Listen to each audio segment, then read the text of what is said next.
जानते हैं? विप्र का मतलब ये नहीं कि आपने अपना नाम धर लिया विप्र। विप्र किसे कहते हैं? ध्यान से सुनो।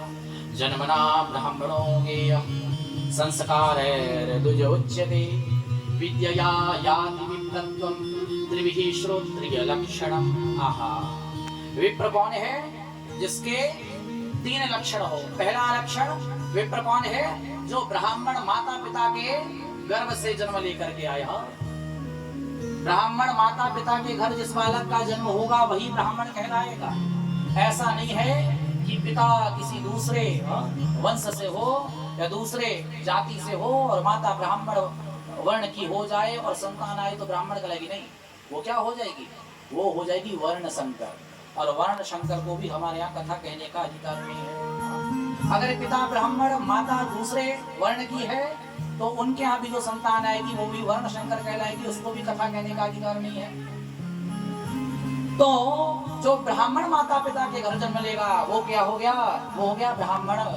उसके बाद में फिर वो बनेगा द्विज। द्विज कब बनेगा? संस्कारैर्द्विज उच्यते। जब बालक का उपनयन होगा, जब बालक का यज्ञोपवीत होगा, जनेऊ संस्कार होगा, तब बोला जाएगा द्विज। द्विज माने उसका दूसरा जन्म हो गया। उसके बाद में विद्या याति विप्रत्वम। जब वो गुरुकुल में विद्या अध्ययन करने जाएगा तो वो विप्र बन जाएगा। इस प्रकार से इन 3 लक्षणों से जो युक्त है वही विप्र है और वही कथा करने का अधिकारी है।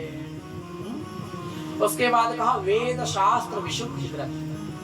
वेद शास्त्रों का जानकार होना चाहिए वक्ता, मन गढ़ंत बातें करने वाला नहीं होना चाहिए।